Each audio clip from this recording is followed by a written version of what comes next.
Magandang araw mga kaibigan. Bigyan natin ng reaction opinion itong post ni Attorney Mike Operario. I-share niya dito ang pahayag ni Senate President Soto tungkol sa meaning ng forthwith sa impeachment trial. Sabi nung tawag sa kanya, low graduate ng anong university. If ever we do receive the articles of impeachment, we will act on it forthwith. Sa akin, ang forthwith, the following day. Yeah. So, believe talaga ako. Legal luminary to, nagsasalita. Kagad-agad yan. The following day, dapat ganun ang forthwith. Kaya, sabi ni Attorney Mike Operario, sabi ni Iscombro, ang forthwith ayon kay Senator Tito Escalera ay agarang delivery ng maleta. As in bukas na bukas din. Ay nako, nagdesisyon na nga ang Korte Suprema, nagmamagaling pa. O di sige, kung following di wala na may problema. Sa akin nga, mas maganda nga para madaling matapos ang trial ni BP Sara. O, tingnan lang natin ang reaction ng taong bayan. 3,005 ang nag-react, 3,000 ang tumatawa, 438 lang ang nag-like. So, nasa 85% tinatawanan siya. Comments. Alex Agustin, syempre mabilis pa sa alas 4 dahil nabigyan ng maleta sa opisina niya. John Hodar, kung following day, dapat second win na yun. Matanglawin, syempre, alumni from the same university flock together and support each other. One Ball University. Alre Loyola, excited yan, syempre. Pangarap niya yan eh. Kahit di abogado, feeling mas magaling pa sa abogado.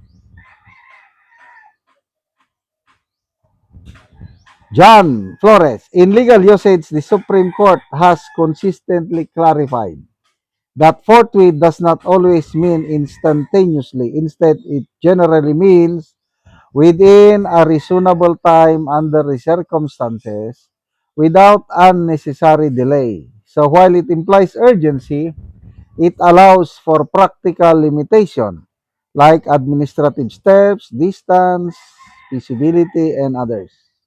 Kaya, mabuti na lang at nagdesisyon ang Korte Suprema sa petition for mandamus. Yung last year na inoobliga ang Senado na magsimula kaagad. So, matibay ang paninindigan ng Senate ng 19th Congress under the leadership of Senator Escudero na hindi, we have our own rules.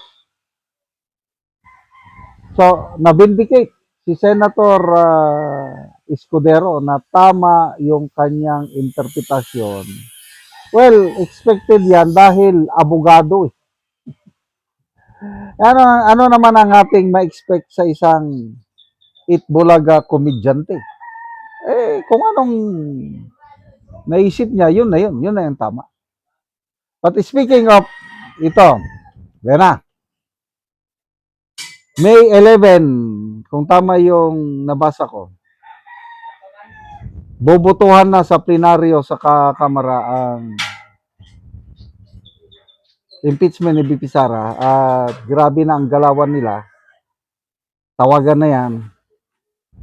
Ginagamit ng pondo daw, di umano sa mga bobotong kongresista o hindi boboto, may kaakibat na pangakong pondo o kaya banta ng walang pondo.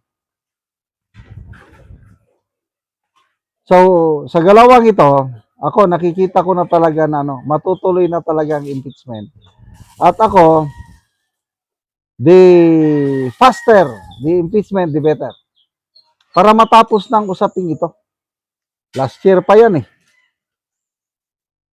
Pag nabasura na ito, pag nanalo na si VP Sara, anong gagawin nila? Magpapile ulit sila next year? I don't think so. Wala na. Kasi gastos lang ng ano eh, ng taong bayan tong impeachment na ito. Doon na lang sa proceeding sa Committee on Justice. I don't know how true yung balita ng Abante na ano 1.3 billion pesos ang inilaan. Appearance fee ang tawag. Oh. So today, i-release yung 650 million for this month. Next month, Mayo, i-release another 650 million. So, wala na yan. Made up na yan. Baka mas marami pa nga ang pipirma ngayon eh. Sa tingin ko depende sa laki ng pundong i-release. Kaya, ito na, magsisimula na ang tunay na labanan sa Senado. At ako, matagal-tagal na yung napanood kong impeachment trial. CG Corona, tagal na yun. Kailan ba yun? Halos magkasunod lang sila ni President Erap eh. So, good luck sa mga prosecutors. Galingan ninyo. So, ang nakikita kong mga magsilbing prosecutor dyan, yung mga abogado, Luistro, Chua, Defensor, Kate Flores, sino pa bang mga, wala naman si Ako.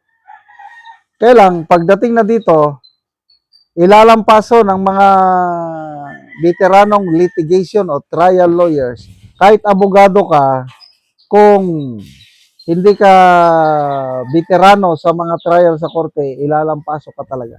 Kasi nakapanood na ako ng trial sa korte mismo. Yung napakagaling na abogado ng kaibigan ko, wala, madaling na-dismiss yung kaso dahil nabulaga ang mga testigo nila dahil sa galing ng cross-examination. Salamat mga kaibigan sa inyong pagsubaybay sa channel na ito. Nakakatulong kayo ng malaki sa tribong talanding ng Bukidnon dahil ang sweldo natin sa channel na ito is pantulong sa tribo. Namimigay tayo ng libreng yero at pako para makapagpatayo sila ng mas maayos na tirahan. Panoorin nyo ang video na ito. Karon mo na ni ang atop sa natagaan na mo og yero. Ang dagko na gyud ang buslot sa iyang atop. So mapulihan na ni karon kay nataga naman sila sa mag-atop na ni.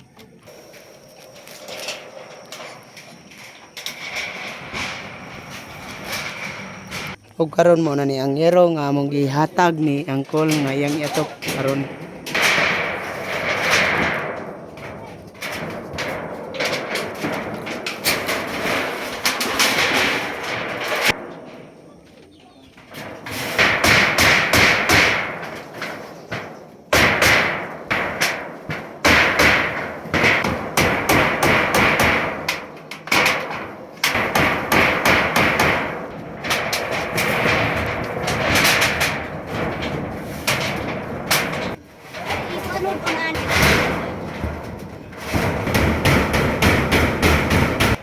Og karon human na gyud sa pag-atop ang among ginahatag nga yero.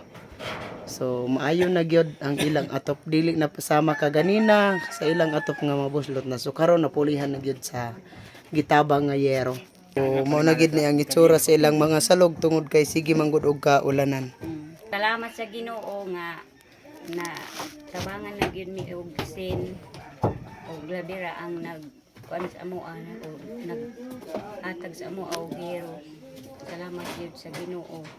So pila na dito katuig anti ang imong atop nga mga dagko ng buslot? Pito na. 7 na katuig. Oo. Nga naman ante sa pito na ka tuig ang inyong atop nga gaulanan na dako nagbuslot. Nga naman ante nga wala mo nakapalit og yero para lang makaatop mo. Wala mi maka palit og gero kay kuan tungod sa kalisod lagi kutod ra ang among kwarta sa among pagkaon. So insa di ante inyong trabaho lang? Kuan ra pugas ra og kuan mais og muso. Magmuso lang. Ay, Kung walay muso ante, kung walay muso na di na mi makakuag kuan bugas kuan ra mga lagot mo na ang among ga kanon. So salamat kay ante. sa